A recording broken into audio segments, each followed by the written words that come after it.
Père et du Fils et du Saint-Esprit, ainsi soit-il. Bien chers fidèles, en ce 15e dimanche, après la Pentecôte, qui liturgiquement est aussi le 5e du mois d'août, nous commémorons le grand Père de l'Église et docteur Saint-Augustin, qui, comme nous savons, a connu Saint-Ambroise à Milan, l'occasion de se convertir, sa très très grande intelligence, quand même l'a porté au manichéisme, à l'hérésie du manichéisme, duquel il s'est converti, pour se faire ensuite aussi baptiser, et pour retourner en Afrique, pour devenir prêtre, évêque, pour donner ensuite un exemple des plus hauts et des plus saints de la vie sacerdotale, épiscopale, instituant donc la vie canonique, comme nous est rapporté, dans la simplicité, dans la sobriété, dans la générosité. Comme ça, il a donc vécu jusqu'à l'âge de 66 ans, avec plus de 30 ans d'épiscopat. Et c'est à lui donc qu'aujourd'hui, avec tout le cœur, nous avons adressé les prières durant la Sainte Messe, la commémoration de sa fête, parce que c'est lui qui, dans le bréviaire, enseigne depuis des siècles des innombrables clercs qui se sont donc voués au bréviaire. Et c'est ainsi qu'aujourd'hui aussi, le miracle de la résurrection du fils de la veuve de Naïm est commenté, expliqué par saint Augustin. Il donc met en comparaison ce miracle visible, c'est-à-dire ce fait historique qui a eu lieu, que ce fils mort de la veuve de Naïm a été ressuscité à la vie par la parole de notre Seigneur Jésus-Christ, Talita Koumi, lève-toi. Eh bien, ce miracle visible est le symbole d'un autre miracle, encore plus réel, on peut dire, mais invisible, qui est le miracle opéré toujours par notre Seigneur Jésus-Christ, mais par l'intermédiaire du moyen par excellence qu'il a institué pour prolonger son œuvre, l'Église, c'est-à-dire quand Sainte Mère Église ressuscite des morts l'âme du péché et la fait ressusciter à la vie de la grâce. Ça, c'est la résurrection des morts, de la mort spirituelle à la vie spirituelle, qui est un mystère encore plus grand, et encore plus merveilleux que ce ne l'est le fait de réunir l'âme avec le corps, après que cette âme s'est séparée de son corps. Mais malheureusement, mystérieusement, continue saint Augustin, tous ceux qui ont vu la résurrection du fils de la veuve de Naïm, comme tous ceux qui ont vu la résurrection de Lazare, la plus grande partie, tous, tout d'abord, étaient étonnés. Ils étaient dans la admiration la plus complète. C'était vraiment l'admiration, tout simplement.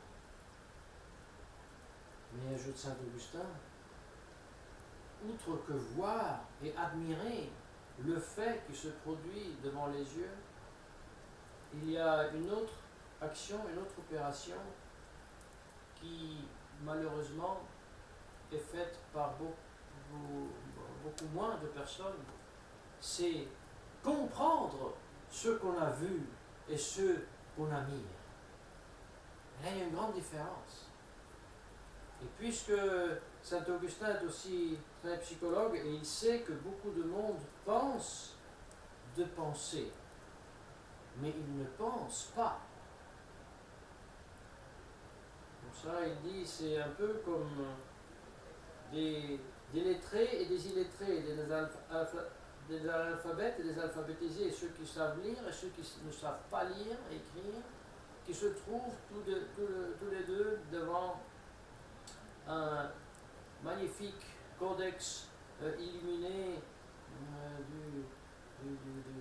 oui, aussi du 4e, 5e siècle, comme l'a vu Saint Augustin, avec des lettres très bien écrites, avec des couleurs très vives, bien fait.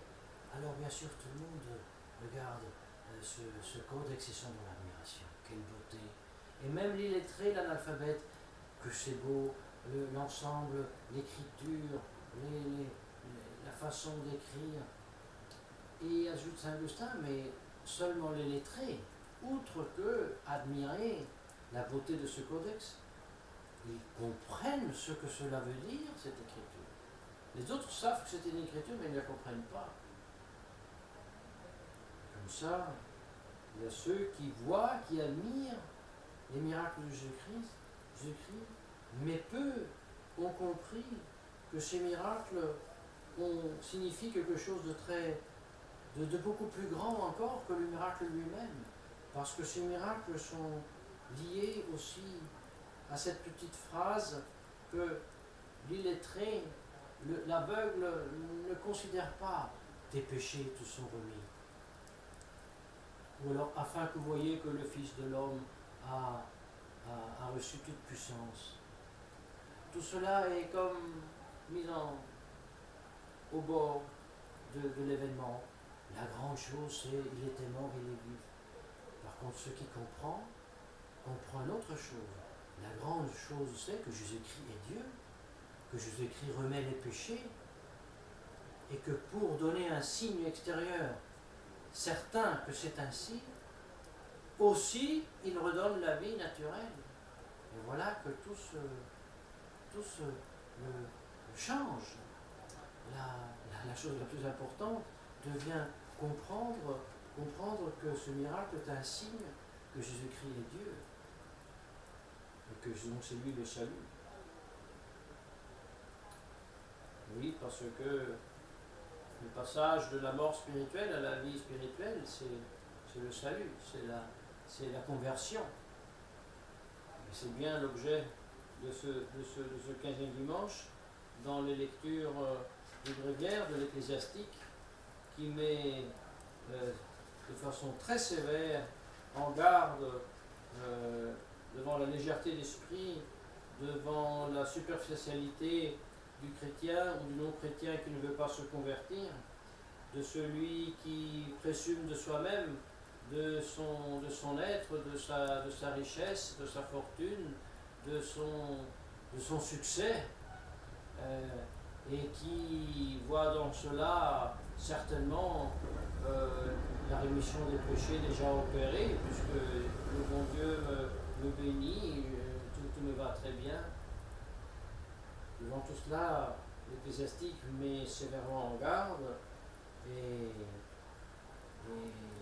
énumère 7 recommandations que nous pourrions dire négatives pour en ajouter 3 positives. C'est-à-dire donc d'un côté éviter le mal et faire le bien.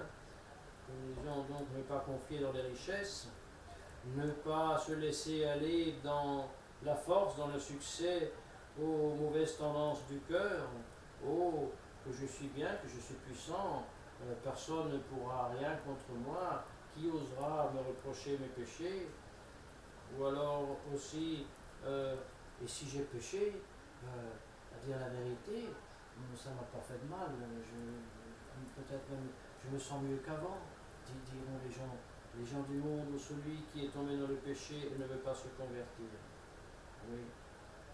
Mais gare à nous, si nous dirons la miséricorde de Dieu est grande et il me pardonnera mes péchés, parce que, dit l'Ecclésiastique, qui pense comme ça, est très imprudent. Parce que la miséricorde, mais aussi la vengeance, la colère de Dieu partent immédiatement de Dieu. Et une fois que le temps de la miséricorde, le temps de la patience de Dieu est fini, et suivant entre la justice et la vengeance, il n'y a pas d'espace entre les deux. Le passage est instantané. Alors, nous sommes mis en garde devant cela. Et par contre, l'ecclésiastique nous conseille vivement de rester constant dans la voie du Seigneur et dans la vérité de tes sentiments. Non pas que mes sentiments sont la vérité, mais dans ce sens que mon esprit doit être tellement pénétré par la vérité que les sentiments expriment ensuite cette vérité et se deviennent des sentiments de vérité. Mais pour être pleinement et profondément imprimé, pénétré par la vérité, il est nécessaire, comme il est dit, d'écouter avec mansuétude la parole, avec un but. Quel est le but d'écouter avec mansuétude, patience, bonté, bienveillance la parole? Quel est le but? C'est de la comprendre. Et oui, comme beaucoup n'ont pas compris les miracles de Jésus-Christ, mais ils les ont vus, ils les ont admirés. Ainsi beaucoup lisent, entendent la parole, mais n'ont jamais kiné, n'ont jamais penché leur oreille spirituelle sur ces paroles pour les comprendre. Comme la maman se penche sur ce farfouille, le petit enfant que ne sait pas encore parler, et essaye de deviner avec beaucoup de patience qu'est-ce que tu veux dire, mais qu'est-ce qu'il est en train de dire. C'est ainsi que nous devons nous comporter vers la parole divine, seulement que là c'est tout le contraire. La parole divine, elle est parfaitement intelligible. Ce sont nous, à ce moment les enfants, qui ne comprennent pas. Et alors, avec patience, je dois tâcher de comprendre la signification des paroles, saisir les concepts des choses, qui sont des paroles donc révélées et donc des concepts aussi révélés. Et comprendre ce que Dieu a voulu dire. Non comme le modernisme et la philosophie moderne. Qu'est-ce que je suis capable moi-même d'associer librement quand j'entends ces paroles-là? Ça, c'est de la non-pensée idéaliste et qui est la base du modernisme. Non. La nature humaine et la philosophie chrétienne et la théologie catholique, c'est j'ai reçu des sens, un ouïe, la vue, et puis j'ai aussi l'intelligence, et je sais que la parole veut dire quelque chose. Et ce quelque chose, je dois tâcher de le comprendre. Ce qu'il est, non pas ce que je pense que ça pourrait être, ou je associe librement en lui donnant une signification. Et c'est bien différent. Et ça, c'est un travail. C'est un vrai travail. C'est un labeur. Et ça demande patience, force, énergie, ça demande. Parce qu'il dit ensuite, une fois que tu as compris, alors tu seras aussi capable de répondre à des questions.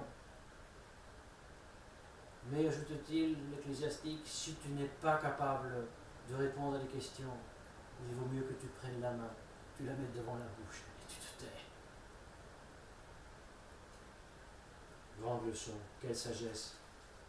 Et bien sûr, Saint Jean Chrysostome ensuite commente avec des paroles autant grandes, pénétrantes, mais aussi sévères.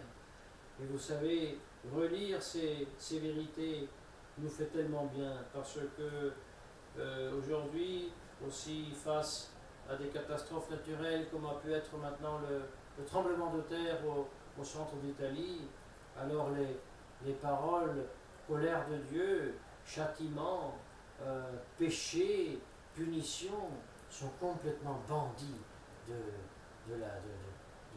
du salon public et même du salon ecclésiastique. Il paraît qu'il y a eu un échange téléphonique entre Bergoglio et l'évêque du lieu où ça a eu lieu, et puis tout ce qu'ils ont pu dire, que la prière ne suffit pas maintenant, et la prière est aussi un dialogue avec, avec Dieu, dans lequel on peut aussi on comprend pas très bien, plaindre. Mais bien sûr, on peut se plaindre. Et les saints ont toujours eu une façon aussi très libre de parler avec le bon Dieu. Nous le savons. Et puis Job semble se révolter, sans se révolter contre Dieu. Mais ça n'a rien à faire avec justement cette impostation moderniste, gnostique, de se la prendre avec Dieu. Pourquoi tu as fait ça? Pourquoi tu as permis ça? C'est très très dangereux. Parce que justement, ils sont muets. Ils sont prisonniers de leurs propres pensées, de leurs propres anti-pensées et anti-théologie. Au lieu de hurler au monde, Dieu a déchargé sa colère sur cette pauvre cité innocente pour les péchés du monde. Faisons pénitence, convertissons-nous. Non, on n'en parle pas. Pour une fois, l'évêque il se met très, très bien la soutane avec tout et prend une brouette et commence à ramasser les morceaux. Mais très très bien. Dommage que, outre ce moment-là, les évêques ne semblent pas se vêtir très épiscopalement. Enfin, tout cela pour dire, nous avons besoin de nourrir nos âmes de ces grands concepts de Dieu, de sa justice, de la gravité du péché, de la nécessité de nous convertir tout de suite, sans différer la conversion, peine de perdre notre âme pour l'éternité. Voilà pourquoi donc très volontiers nous avons lu ensemble, commenté ensemble et l'Ecclésiastique et le sermon de Saint Jean Chrysostome qui commente tout ceci et qui parle à plusieurs reprises de la vengeance de Dieu qui vient subitement et qui ne laisse plus d'espace à conversion. Pense bien, chère âme, dit-il, que tu vis dans ce monde avec tous tes plaisirs, avec toutes tes commodités d'une façon si paresseuse, si superficielle, comme si tu attendais après cette vie une autre vie plus courte et moins importante de celle-ci, mais c'est le contraire. C'est cette vie ici qui est courte et qui te prépare à une vie éternelle. Et si tu ne travailles pas dans cette vie, tu n'auras pas la paix,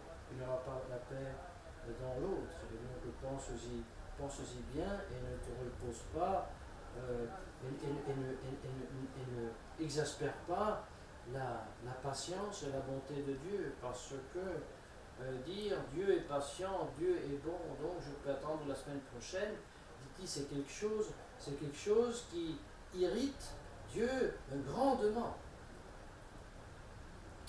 Là donc, important pour nous, chers fidèles, pour rester dans la vérité et dans les sentiments de vérité, de méditer souvent ces vérités, de voir ces vérités aussi dans les événements que nous sommes en train de vivre, et certainement pour opérer la conversion de nos âmes, il est très salutaire de nous répéter, s'il y a la possibilité, de suivre les exercices de Saint Ignace, surtout dans cette pour la méditation prolongée qui est faite pour la damnation éternelle, pour le feu éternel de l'enfer, qui est tellement important de considérer pour mieux mesurer la grandeur infiniment plus grande bonté et miséricorde de Dieu.